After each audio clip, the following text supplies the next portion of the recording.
di ibadah online GBI Mekarsari Depok. Atas nama gembala dan pengerja, kami mengucapkan selamat beribadah. Mari kita siapkan hati dan sikap untuk menerima lawatan daripada Tuhan selama mengikuti ibadah. Ibadah minggu ini dilayani oleh Pendeta Rudi Sohendra. Kami mengucapkan terima kasih atas pelayanannya. Berikut ini saya sampaikan pengumuman GBI Mekarsari selama sepekan. Ibadah KUL telah diadakan secara tatap muka maupun online. Jika jemaat yang baru ingin bergabung, dapat menghubungi Bapak Agus di nomor 0813 1493 7195. Dan bagi jemaat yang telah bergabung, dapat menghubungi Gembala KUL masing-masing. Bagi jemaat yang memerlukan pelayanan baptisan, KKJ, penyerahan anak, pernikahan, dan KUL, dapat menghubungi nomor sekretariat di nomor 0812 1060 2410 dengan Ibu Mauren. Ibadah hari Minggu untuk tanggal 21 Februari masih diadakan secara online, akan bergabung ke YouTube channel GBI Kamboja Depok. Atas nama gembala dan pengerja, GBI Mekarsari mengucapkan selamat ulang tahun bagi jemaat yang berulang tahun pada bulan Februari 2021. Bagi jemaat yang ingin memberikan persembahan umum minggu, persepuluhan, atau persembahan lainnya, dapat mentransfer ke rekening BCA 1660543437 atas nama GBI Mekarsari, dan bukti transfer dapat di WhatsApp di nomor sekretariat. Bagi jemaat dan yang bergabung di ibadah melalui channel YouTube GBI Mekarsari Depok, jika ada permohonan doa maupun kesaksian, dapat mengirim melalui email gbimekarsari-depok-r9@gmail.com. Like, share, dan subscribe, klik lonceng channel YouTube GBI Mekarsari Depok agar senantiasa menjadi berkat dan senantiasa memuliakan nama Tuhan Yesus. Terima kasih atas perhatiannya. Selamat hari Minggu, Tuhan Yesus memberkati. Shalom saudara, puji Tuhan. Pada hari ini saya mau mengajak kita mau bersama-sama untuk beribadah. Mari kita siapkan hati kita dimanapun saudara berada hari ini. Kita mau buka hati kita. Kita mau Tuhan Yesus melawat kita hari ini. Kita mau terima berkat Tuhan. Kita mau terima mujizat Tuhan. Terima kasih Tuhan. Terima kasih Yesus. Terima kasih Roh Kudus. Engkau Tuhan yang luar biasa Tuhan. Kami mengagumi Engkau Tuhan. Apapun yang Tuhan izinkan terjadi hari-hari ini, kami tahu Engkau ada di sana Tuhan. Engkau luar biasa Tuhan.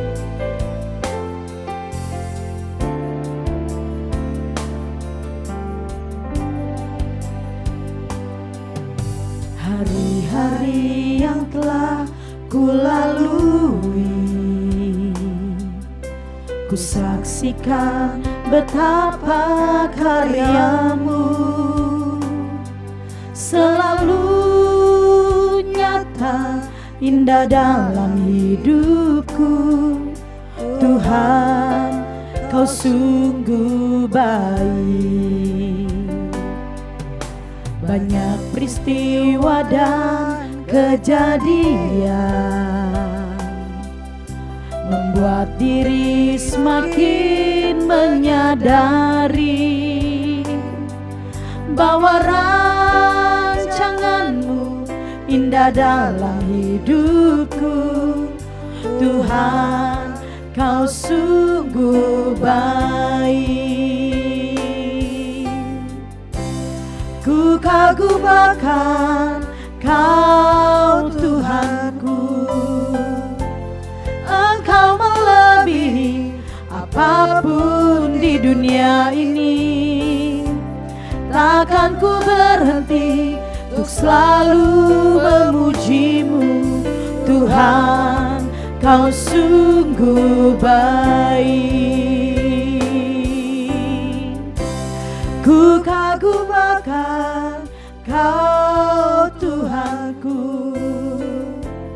Engkau melebihi apapun di dunia ini. Takkan ku berhenti untuk selalu memuji-Mu. Tuhan, Kau sungguh baik. Terima kasih Tuhan.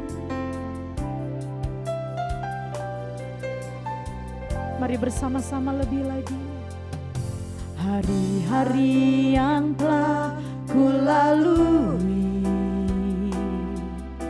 ku saksikan betapa karyamu selalu nyata, indah dalam hidupku.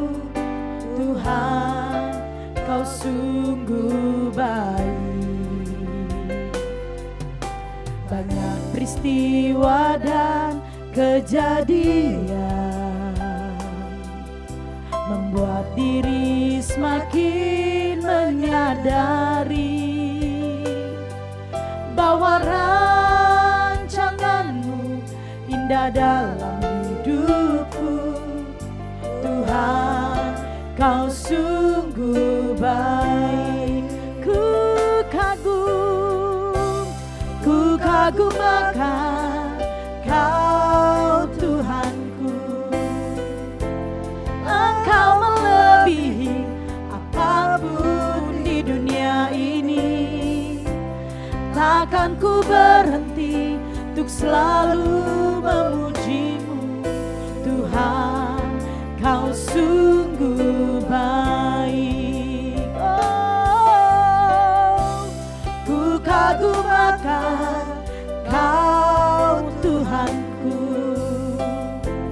Engkau melebihi apapun di dunia ini. Takkan ku berhenti untuk selalu memuji-Mu. Tuhan, Kau sungguh baik. Mari biar saudara sendiri katakan.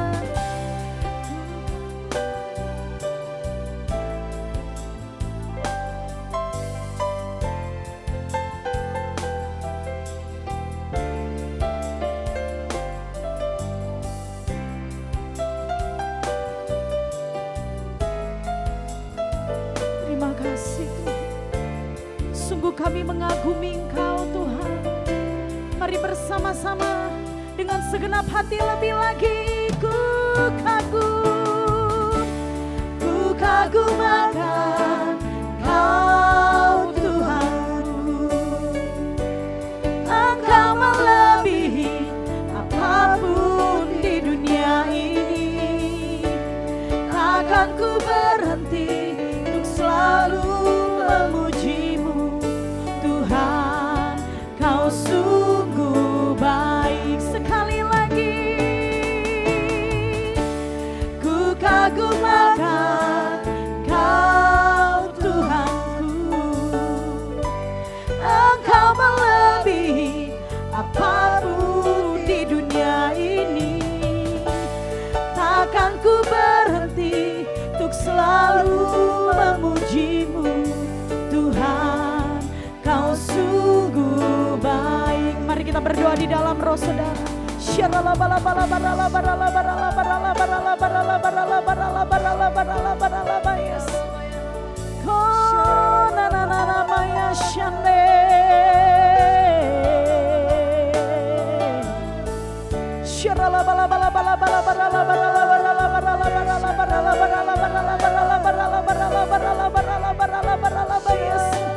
Engkau ajaib Tuhan,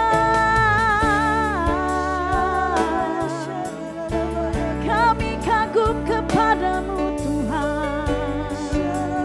Oh Yesus, Shananana Mayasi. Oh, Shalala bala bala bala bala bala bala bala bala bala bala bala bala bala bala bala bala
lagi saudara.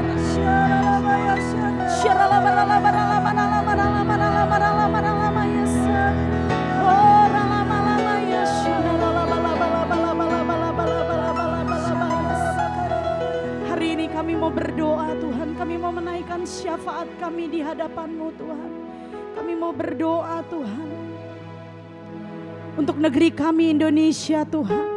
Kami berdoa Tuhan biar hari ini Tuhan Engkau lawat Indonesia lebih lagi Tuhan. Engkau lawat negeri kami lebih lagi Tuhan.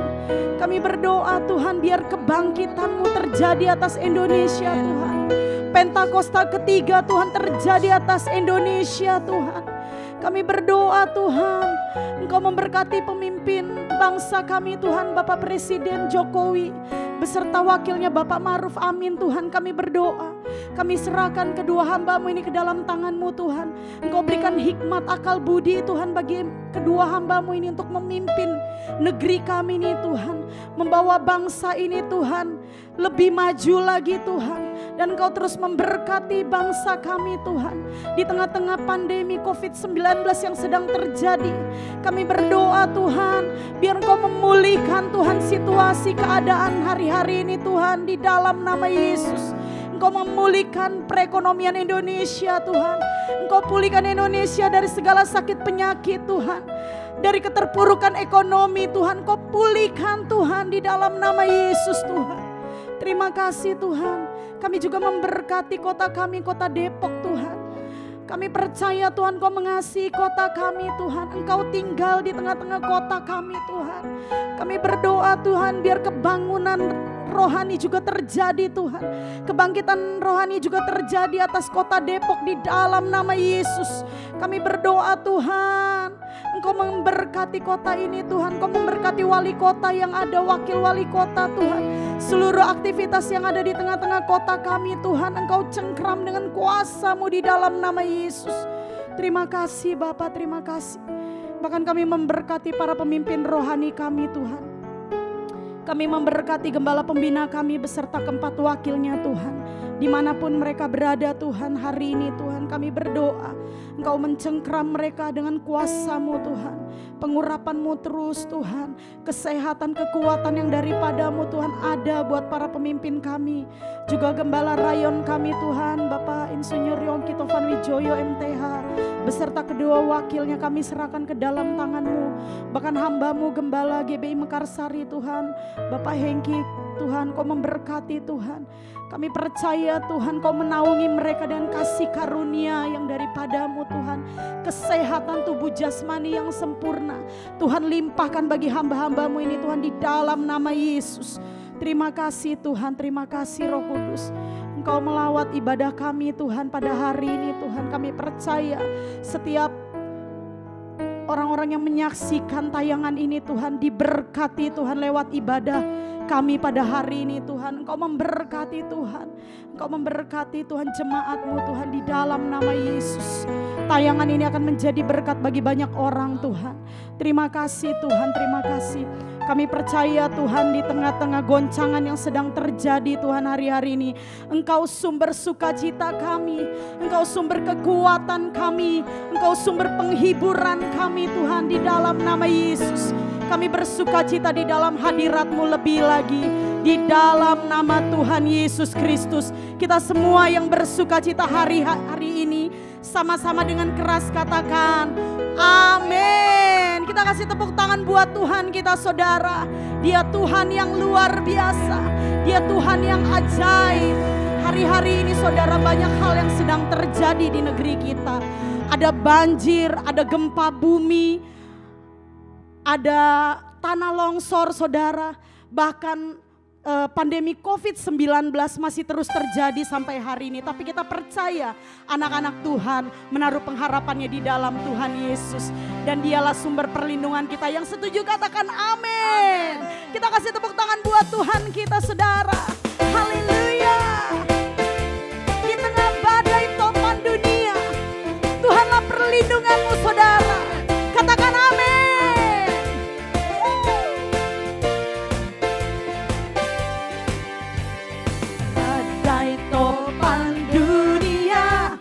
Tuhanlah perlindunganmu,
badai topan dunia, Tuhanlah perlindunganmu. Amin. Kendati goncang semesta, Tuhanlah perlindunganmu. Baik siang maupun malam gelap, Tuhanlah perlindunganmu. Niscaya takutmu lenyap, Tuhanlah perlindungan. Mari angkat tangan kita. Ya Yesus gunung batu di dunia, di dunia, di dunia. Ya Yesus gunung batu di dunia, tempat perlindungan teguh. Ayo lebih lagi. Ya Yesus gunung batu di dunia, di dunia, di dunia. Ya Yesus gunung batu di dunia, tempat perlindungan teguh. Ya Yesus gunung batu di dunia, di dunia, di dunia. Ya Yesus gunung batu di dunia, tempat perlindungan teguh. Sekali lagi. Ya Yesus gunung batu di dunia, di dunia, di dunia. Ya Yesus gunung batu di dunia, tempat perlindungan teguh, tempat perlindungan teguh. Yes, tempat perlindungan teguh. Haleluya. Kita kasih tepuk tangan lebih lagi buat Tuhan kita, saudara. Haleluya. Dia satu-satunya tempat perlindungan yang teguh buat saudara dan buat saya. Puji Tuhan. Haleluya.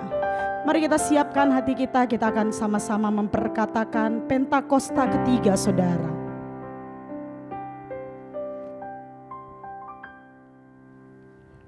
Apa yang dimaksud dengan Pentakosta ketiga?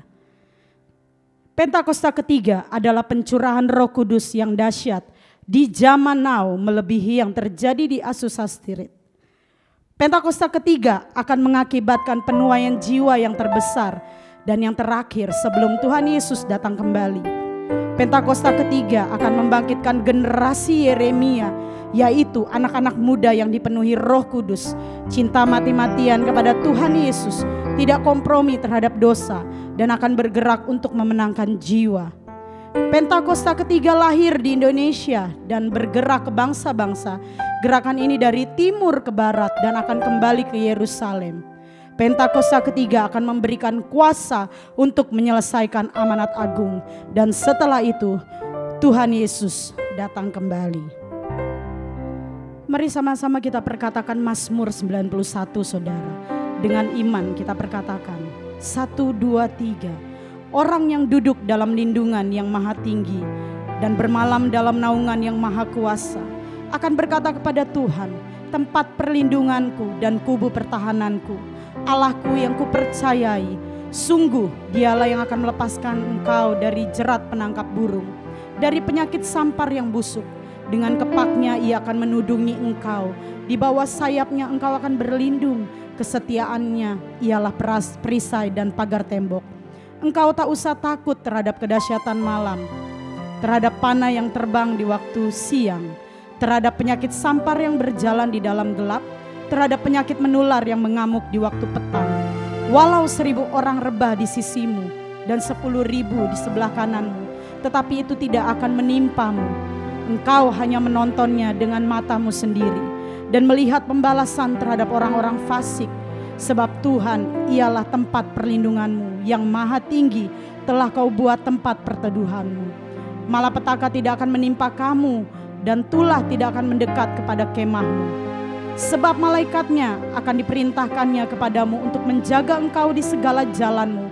Mereka akan menatang engkau di atas tanganmu supaya kakimu jangan terantuk kepada batu. Singa dan ular tedung akan kau langkahi. Engkau akan menginjak anak singa dan ular naga. Sungguh hatinya melekat kepadaku, maka aku akan meluputkannya. Aku akan membentenginya, sebab ia mengenal namaku.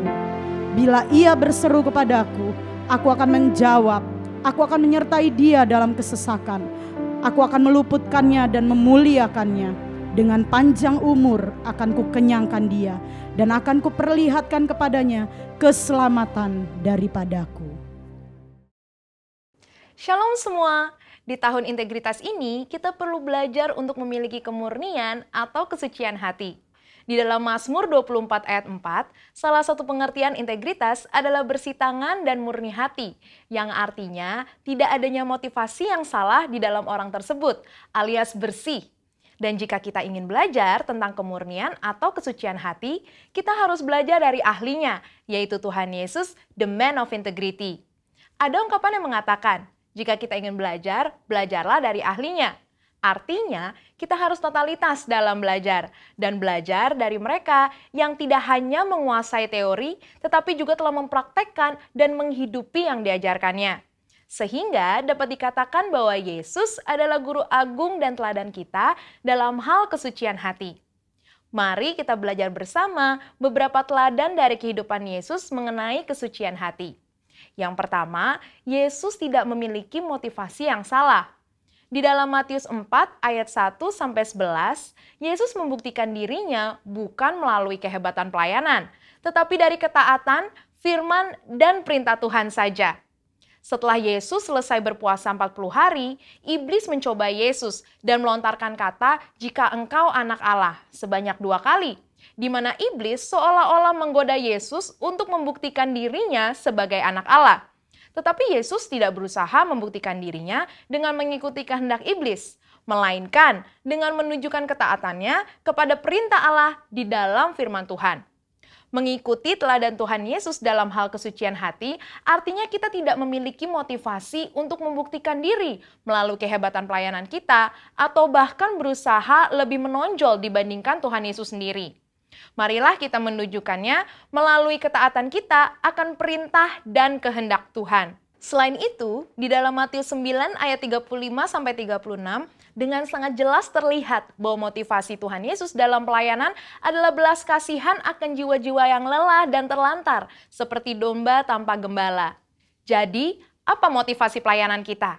Ingin terkenal, kekayaan, penghargaan, atau pengakuan dari orang lain? Mari kita cek motivasi pelayanan kita dengan kembali pada teladan Tuhan Yesus. Kita juga dapat belajar dalam Matius 10 ayat 7-8, di mana Yesus memperingatkan bahwa kamu telah memperolehnya dengan cuma-cuma. Karena itu, berikanlah pula dengan cuma-cuma. Murid-murid Yesus diperingatkan untuk tidak mencari keuntungan dari kuasa yang mereka miliki untuk mengadakan berbagai mujizat. Semuanya harus dilakukan cuma-cuma untuk menunjukkan sifat Injil Kerajaan, yaitu anugerah yang diberikan secara cuma-cuma. Kita tahu bahwa perbuatan baik Kristus untuk kita adalah cuma-cuma, sehingga seharusnya kita juga berbuat baik kepada orang lain dengan cuma-cuma. Selanjutnya, teladan Yesus yang kedua dalam hal kesucian hati adalah fakta bahwa Yesus tidak mencari pujian bagi diri sendiri.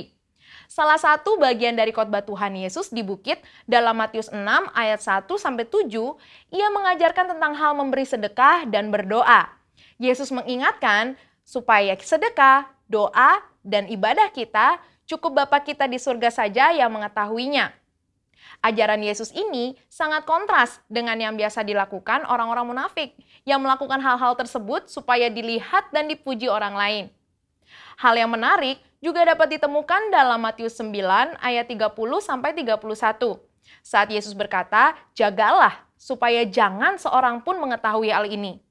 Di situ Yesus berpesan dengan sangat jelas kepada mereka yang telah disembuhkan untuk tidak mempromosikan dirinya. Tapi karena apa yang mereka alami menimbulkan sukacita dan rasa syukur yang berlimpah, seketika masyhurlah nama Tuhan Yesus di seluruh daerah itu. Hal ini mengingatkan kita bahwa promosi dan pujian tidak perlu dicari. Janganlah pelayanan yang kita lakukan adalah demi mengejar pujian dari mereka yang kita layani. Kita juga dapat belajar bahwa pengagungan dan penghormatan datangnya dari orang lain, bukan diri sendiri. Dalam Matius 17 ayat 9, Petrus, Yakobus, dan Yohanes menjadi saksi keistimewaan pribadi Yesus. Ketika Yesus dimuliakan, bahkan dikunjungi oleh Musa dan Elia. Yesus bisa saja menyuruh ketiganya memberitakan peristiwa tersebut kepada orang-orang Yahudi dan ahli Taurat sebagai legitimasi berita kerajaan Allah yang Yesus sampaikan sebelum ia wafat, sehingga dirinya dipuji dan memperkecil penolakan para ahli Taurat. Tetapi Yesus tidak melakukannya. Teladan Tuhan Yesus yang ketiga dalam hal mengampuni kesalahan dan dosa. Di dalam Alkitab, Tuhan Yesus mengajarkan tentang kasih, di mana salah satu implementasinya adalah dalam hal pengampunan. Matius 5 ayat 38-48 mengajarkan agar kita jangan melawan orang yang berbuat jahat kepada kita, serta memberikan lebih dari apa yang dituntut oleh orang lain. Mau memberikan pinjaman, bahkan mendoakan mereka yang menganiaya. Dengan jelas Yesus mengajarkan kita untuk mengampuni tanpa batas. Semua hal ini telah dijalani Tuhan Yesus dan menjadi praktek hidup bagi kita. Ia melalui segalanya, mulai dari vonis hukuman tanpa bukti, penghinaan dan aniaya, sampai pada puncaknya yaitu penyalipan. Namun walaupun demikian, kita tahu di dalam Lukas 23 ayat 34, Tuhan Yesus tetap berkata, "Ya Bapa, ampunilah mereka, sebab mereka tidak tahu apa yang mereka perbuat." Mengampuni kesalahan orang-orang yang bersalah kepada kita akan membuat kita senantiasa memelihara kesucian hati. Dan di tahun 2021 ini, marilah kita ikuti teladan Tuhan Yesus sebagai the man of integrity dalam hal kemurnian atau kesucian hati, dengan memiliki motivasi yang benar, tidak mencari pujian bagi diri sendiri, dan mengampuni orang yang bersalah kepada kita. Saudara, untuk penjelasan lebih lengkapnya dari tim teologi kami, jangan lupa buka link yang ada di atas atau scan QR Code yang tersedia. Salam integritas. Tuhan Yesus memberkati. Maranatha.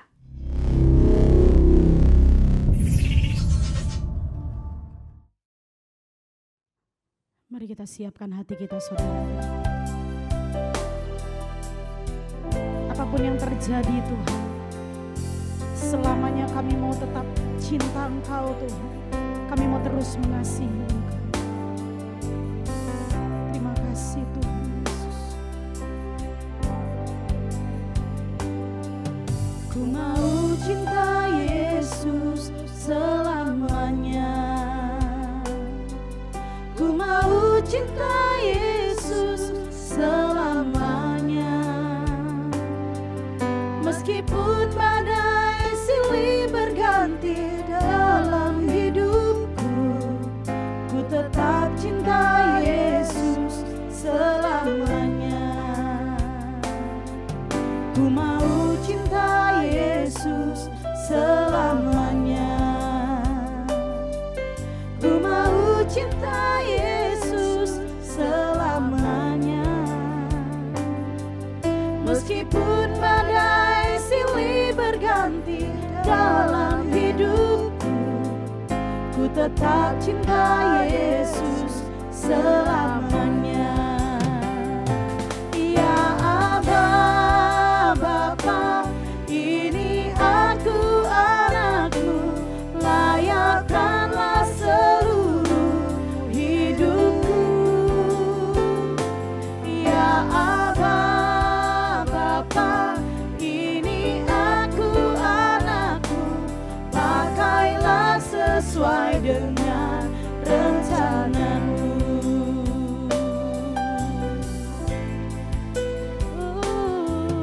Ku mau cinta Yesus selamanya. Ku mau cinta Yesus selamanya. Meskipun badai silih berganti dalam hidupku, ku tetap cinta Yesus selamanya. Ya Aba, Bapa, ini aku anakmu, layakkanlah seluruh hidupku. Ya Aba, Bapa, ini aku anakmu, pakailah sesuai dengan rencanamu. Ya Aba, Bapa, ini aku anakku, layakkanlah seluruh hidupku.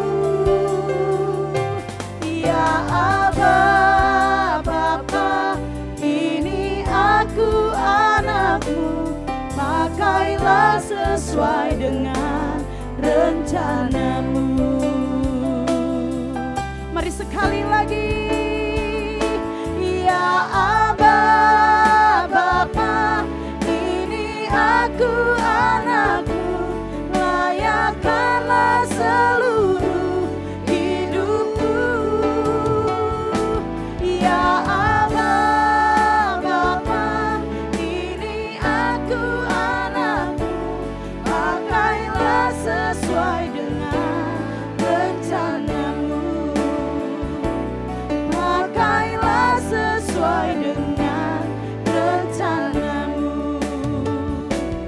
Pakailah sesuai dengan rencanamu.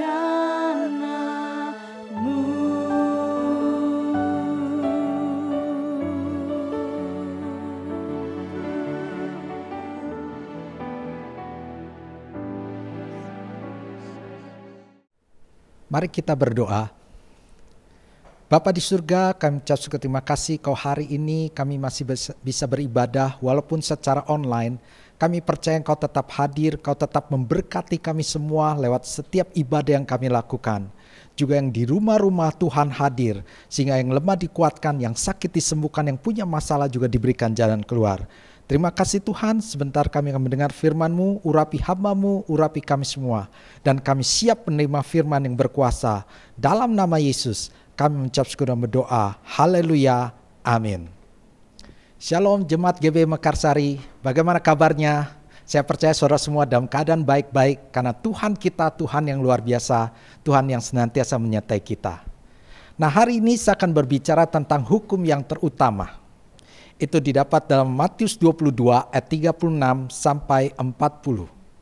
Mari kita lihat firman Tuhan dalam Matius 22 ayat 36 sampai 40. Guru, hukum manakah yang terutama dalam hukum Taurat? Jawab Yesus kepadanya, kasihilah Tuhan Allahmu dengan segenap hatimu dan dengan segenap jiwamu dan dengan segenap akal budimu.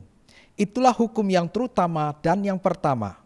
Dan hukum yang kedua yang sama dengan itu, ialah kasihilah sesamamu manusia seperti dirimu sendiri. Pada kedua hukum inilah tergantung seluruh hukum Taurat dan kitab para nabi. Satu kali ada seorang ahli Taurat datang kepada Yesus dan bertanya, Guru, hukum manakah yang terutama dalam hukum Taurat? Dan Yesus mengajarkan bahwa kasihilah Tuhan Allahmu dengan segenap hatimu dan dengan segenap jiwamu dan dengan segenap akal budimu. Itu yang hukum yang pertama.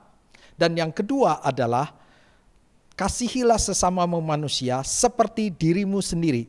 Jadi inilah sebuah perintah agung, inilah yang dikehendaki oleh Tuhan bahwa kita semua mengasihi Tuhan dan mengasihi sesama. Nah, yang menjadi pertanyaan, kenapa dari seluruh hukum Taurat ini ada hukum yang terutama? Anda bisa tahu hukum Taurat itu banyak, tetapi kenapa diambil intinya adalah mengasihi Tuhan dan mengasihi sesama? Nah, ini kita akan renungkan. Jadi yang pertama, karena kasih adalah dasar dari sebuah hubungan yang berintegritas. Karena kasih adalah dasar dari sebuah hubungan yang berintegritas.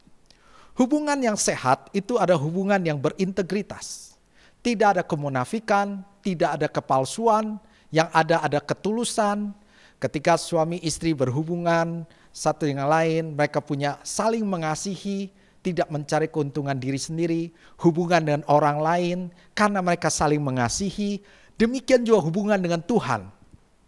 Itu tidak ada satu kepalsuan. Anda bisa lihat tentang Tuhan kita. Tuhan mengasihi kita, tidak ada kepalsuan. Hubungan Tuhan dengan kita itu ada hubungan yang berintegritas. Kita lihat tuh dalam firman Tuhan, 1 Yohanes 4 ayat 16. 1 Yohanes 4 ayat 16, firman Tuhan berkata demikian, kita telah mengenal dan telah percaya akan kasih Allah kepada kita. Allah adalah kasih, dan barang siapa tetap berada di dalam kasih, ia tetap berada di dalam Allah dan Allah di dalam dia. Saya suka terjemahan dalam firman Allah yang hidup. Di sana dikatakan, kita tahu betapa Allah mengasihi kita karena kita telah merasakan kasih-Nya dan karena kita mempercayainya ketika Ia mengatakan bahwa Ia sangat mengasihi kita. Allah itu kasih Dan siapa yang hidup di dalam kasih, hidup bersama dengan Allah dan Allah hidup di dalamnya. Jadi Alkitab berkata Allah adalah kasih. Karena itu manifestasi setiap tindakannya adalah kasih. Sama, iblis ada bapa pembohong. Karena itu manifestasi tindakannya adalah tipu muslihat dan bohong. Nah, Allah adalah kasih. Karena itu segala sesuatu yang dilakukannya adalah berdasarkan kasih. Nah, hubungan Allah dengan manusia telah ditunjukkan bahwa Allah mengasihi kita. Padahal kalau kita renungkan, hubungan yang baik ada jika dua pihak itu saling menguntungkan. Tapi sebenarnya kasih Allah dan manusia sebenarnya hanya menguntungkan pihak manusia. Sebenarnya Allah tidak membutuhkan manusia. Tapi manusialah yang membutuhkan Allah. Tapi dia karena adalah kasih, maka dia sangat mencintai manusia. Dia menciptakan manusia untuk mencurahkan kasihnya kepada manusia. Dan Anda tahu akhirnya Adam dan Hawa jatuh dalam dosa. Karena dosa, hubungan antara Allah dan manusia terputus. Tapi karena Allah saat mengasihi manusia, dia terus ingin membina hubungan tersebut. Tapi Allah menyadari bahwa manusia adalah orang berdosa. Dan yang berdosa tidak bisa bersekutu dengan yang kudus. Karena Allah kita, Allah yang maha kudus. Tapi karena dia punya kasih, dia pun datang ke dunia ini, mati buat saudara dan saya. Bahkan di Roma 5 ayat 8, Roma 5 ayat 8 dikatakan, akan tetapi Allah menunjukkan kasihnya kepada kita oleh karena Kristus telah mati untuk kita ketika kita masih berdosa. Jadi Yesus mengasihi kita tanpa syarat. Yesus mau mati bagi kita tanpa syarat. Dia tunjukkan kasihnya kepada kita. Karena itulah hubungan Tuhan dengan kita ada hubungan yang luar biasa. Dia memulai kasih itu. Dia mati buat kita. Dia curahkan darahnya supaya kita bisa punya hubungan yang dekat kembali dengan Allah. Allah adalah kasih. Karena itu jangan pernah meragukan kasih Allah. Tapi pertanyaannya sekarang, bagaimana kasih kita kepada Allah? Sebagaimana tadi saya katakan, hubungan yang baik, hubungan yang berintegritas adalah berdasarkan kasih. Allah sudah membuktikan dengan kasihnya, yaitu mati bagi kita. Tapi sekarang bagian kita, apakah kita sungguh-sungguh mengasihi Tuhan atau tidak? Maka Yesus pernah menegur bangsa Israel, dikatakan di Matius 15 ayat 8. Matius 15 ayat 8 dikatakan, bangsa ini memuliakan aku dengan bibirnya, padahal hatinya jauh daripadaku. Jadi bangsa Israel pada waktu itu mereka memuji Tuhan. Orang Farisi, orang ahli Taurat sepertinya mereka mengasihi Tuhan, tapi itu hanya lip service, hanya di mulut saja, bukan dari hati. Yang Tuhan mau ketika kita punya hubungan dengan Tuhan adalah berdasarkan kasih. Kadang-kadang manusia punya hubungan dengan Tuhan hanya untuk keuntungan manusia. Mereka berkata, oke, saya akan cinta kepada Tuhan kalau Tuhan memberkati saya. Saya akan ikut Tuhan kalau Tuhan memberikan saya mujizat. Saya akan ikut Tuhan kalau Tuhan menolong saya. Sehingga segala sesuatu adalah saya. Dan itu bukan hubungan yang berintegritas. Karena itu bukan kasih. Karena kau kasih bukan fokus pada diri sendiri. Kasih ada berfokus pada yang lain. Tuhan mengasihi kita, maka dia fokusnya ada kepada manusia. Nah, kalau kita mengasihi Tuhan, fokus kita adalah Tuhan, bukan kepada manusia. Bukan pada diri kita. Kalau kita mengasihi Tuhan, apapun yang kita alami, kita akan tetap berkata, saya cinta Yesus. Saya akan tetap ikut Yesus selama-lamanya. Tapi kalau kita ikut Tuhan, karena fokusnya pada diri kita, maka kita akan berkata, wah Tuhan gak tolong saya. Buat apa saya tetap percaya pada Tuhan? Buat apa saya tetap berdoa sama Tuhan? Itu bukan hubungan yang baik. Itu bukan hubungan yang berintegritas. Maka Tuhan berkata bahwa hukum yang terutama adalah mengasihi Tuhan dan mengasihi sesama. Jadi kalau kita mau punya hubungan yang dekat dengan Tuhan, harus berdasarkan kasih. Kalau berdasarkan kasih, maka kita melakukan segala sesuatu adalah dengan kasih. Termasuk kepada sesama. Tadi saya sudah tunjukkan antara Allah dan manusia. Allah sudah membuktikan kasih-Nya kepada kita dengan Yesus mati di kayu salib. Maka kita perlu membuktikan kasih kita ketika kita melakukan segala sesuatu berdasarkan kasih.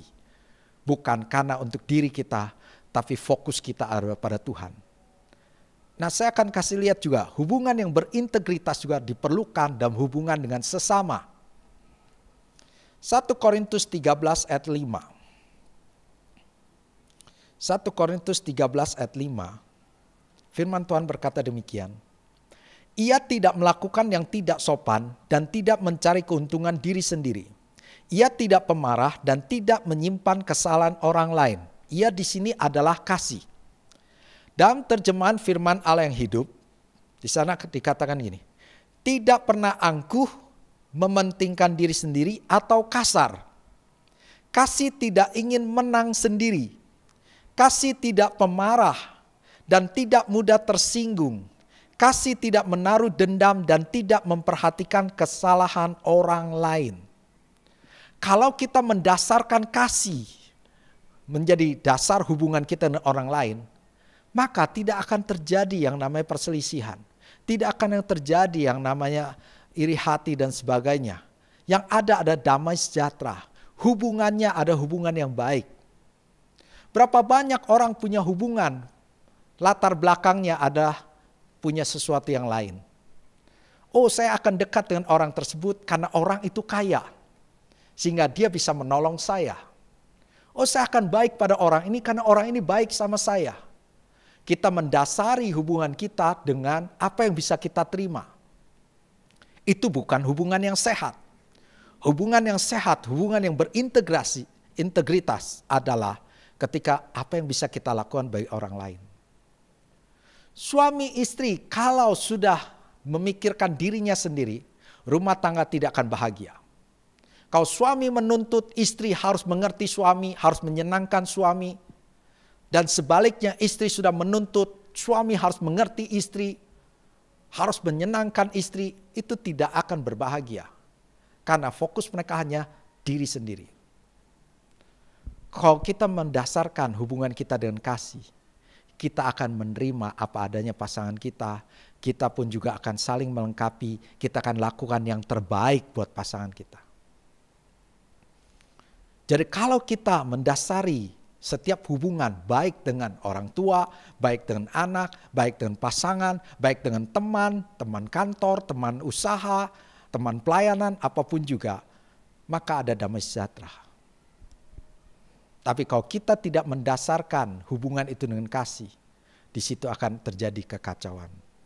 Makanya Tuhan meminta supaya kita mengasihi Tuhan dan mengasihi sesama.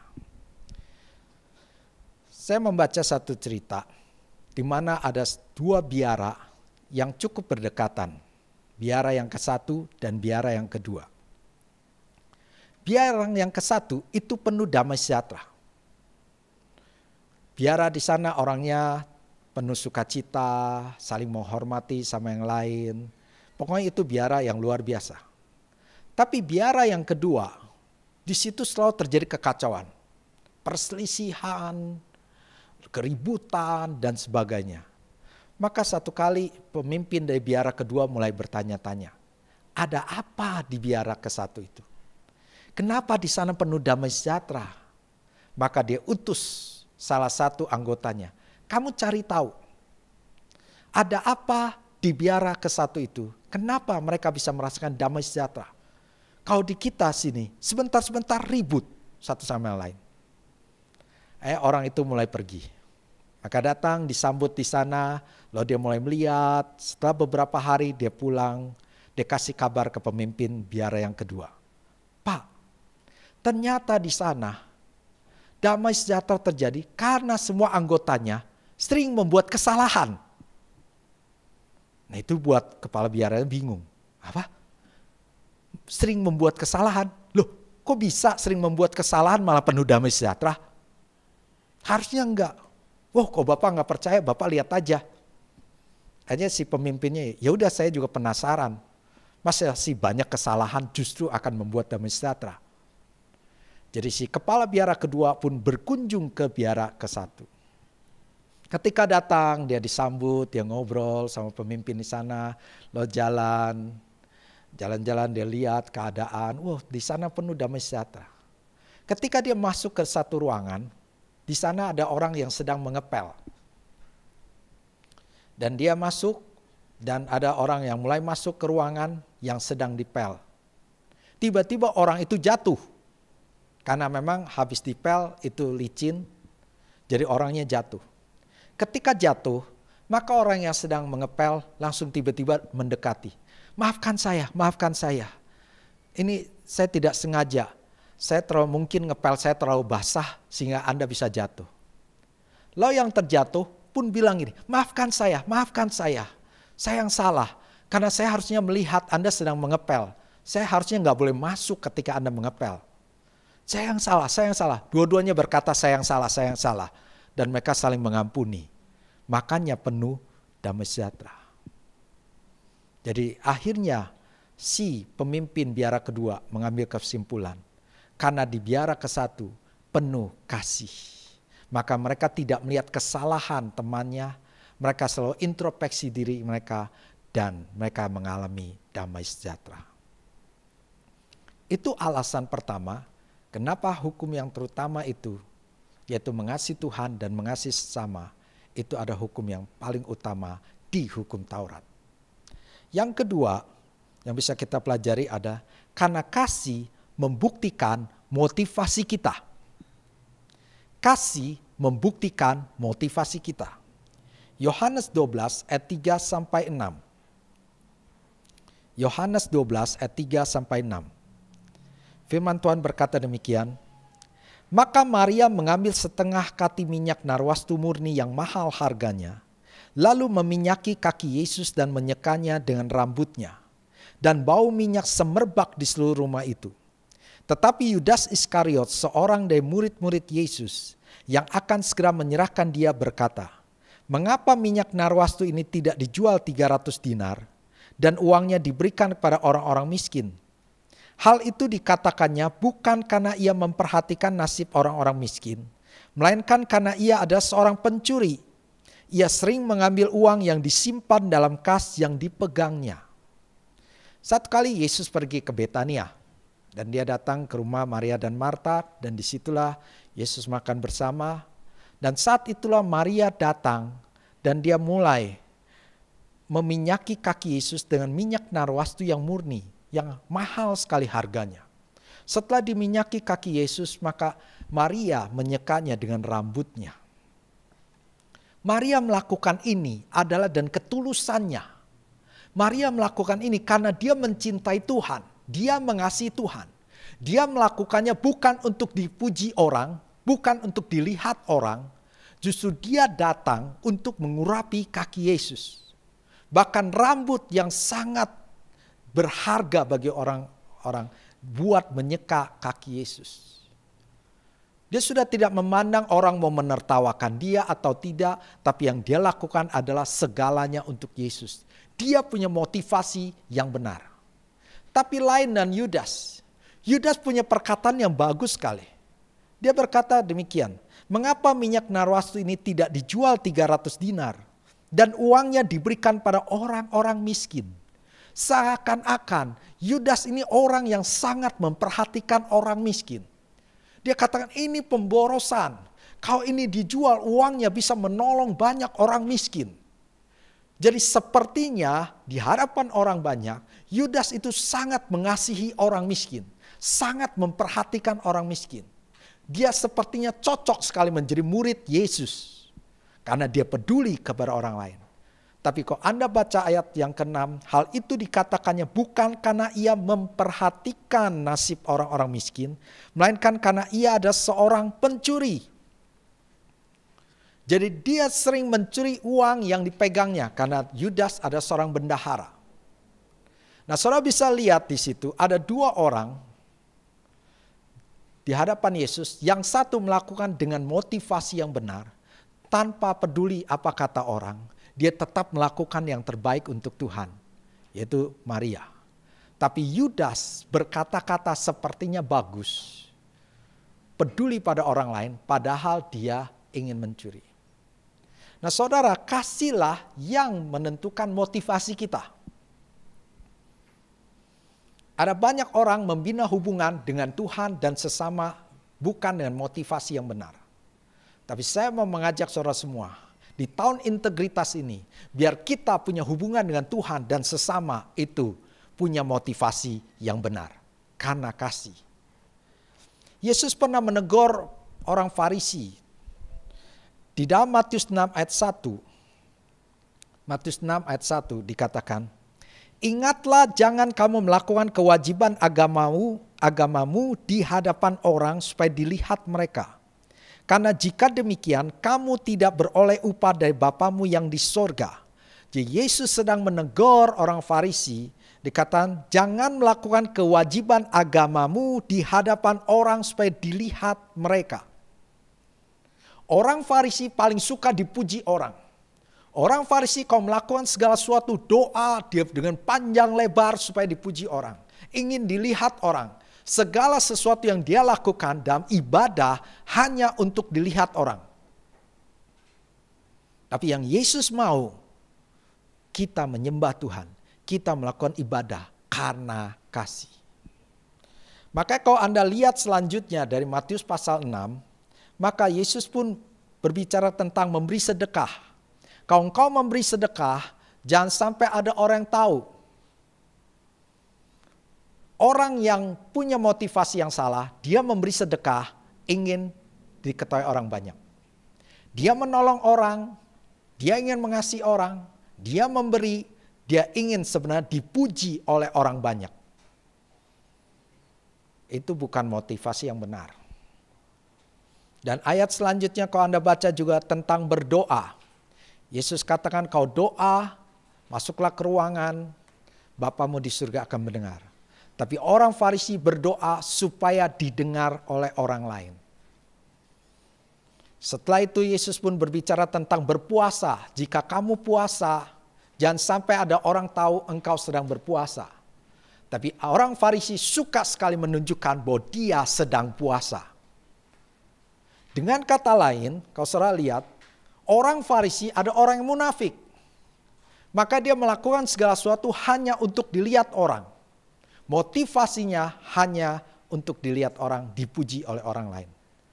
Nah saya rindukan bahwa ketika kita punya hubungan yang dekat, hubungan yang benar dengan Tuhan dan sesama, itu karena motivasi yang benar, karena berdasarkan kasih. Maka tidak ada satu tipuan di dalamnya. Kita benar-benar menolong orang, ada yang lihat atau tidak masalah. Kita berdoa, kita rajin ibadah, dan sebagainya. Itu karena mengasihi Tuhan. Biarlah kasih itu menjadi bukti dasar bahwa kita ini punya motivasi yang benar.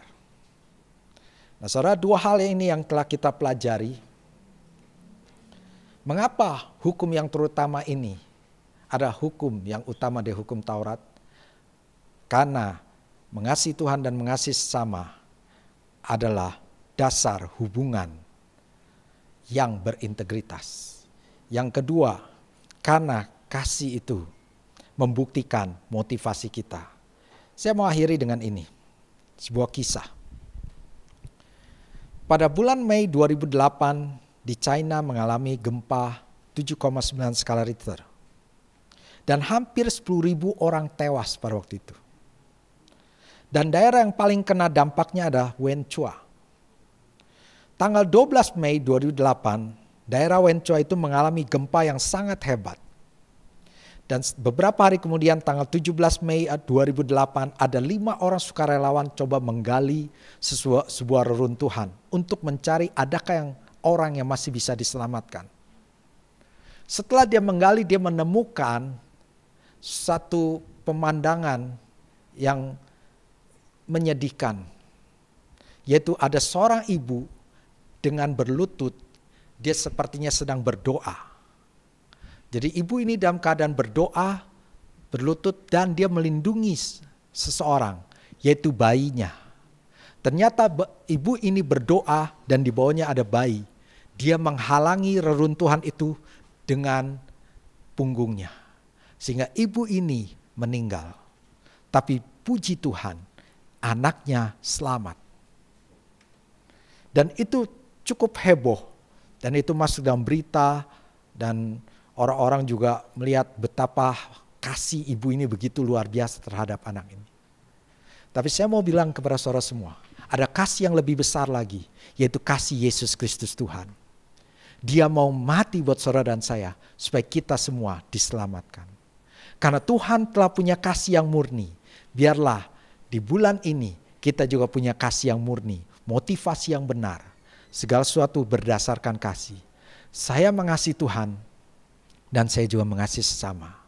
Maka kita menggenapi perintah agung daripada Tuhan, yaitu mengasihi Tuhan dan mengasihi sesama.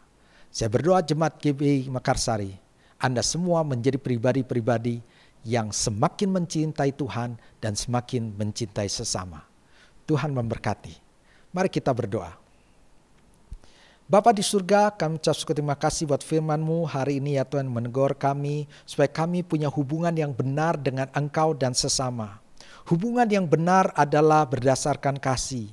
Ampunilah Kau selama ini ya Tuhan, hubungan kami dan Engkau hanya berfokus pada diri kami ataupun motivasi yang salah. Tapi mulai hari ini kami mau sungguh-sungguh ikut Tuhan, sungguh-sungguh jatuh cinta kepada Tuhan, sungguh-sungguh mengasihi Tuhan. Dan apapun yang kami lakukan semuanya berdasarkan kasih kepadamu. Dan juga hubungan kami dengan sesama, baik suami istri, baik kepada orang tua, baik kepada anak-anak, baik kepada teman, rekan, semuanya. Biar kami punya kasih. Tidak ada manipulasi dalam kehidupan kami. Semuanya murni karena kami mengasihi sesama ya Tuhan. Terima kasih Tuhan. Dan karena kami punya kasih, itu membuktikan bahwa kami semua ada murid-murid-Mu. Berkati setiap jemaat-Mu di GBI Mekarsari. Yang lemah Kau kuatkan, yang sakit Kau sembuhkan, yang punya masalah Kau berikan jalan keluar. Terpujilah nama-Mu. Di dalam nama Yesus kami mengucap syukur dan berdoa. Haleluya. Mari kita angkat tangan terima berkat Tuhan. Berkat yang berlimpah-limpah, sukacita, damai sejahtera, kesehatan, kekuatan dari Allah Bapa di dalam kasih sayang Yesus Kristus, serta persekutuan, penghiburan, pertolongan dari Roh Kudus, menyertai saudara semua, mulai hari ini sampai kedatangan Tuhan kedua kalinya, menjemput kita di awan-awan permai, bahkan sampai selama-lamanya. Mari percaya kita katakan, amin. Selamat hari Minggu, Tuhan memberkati.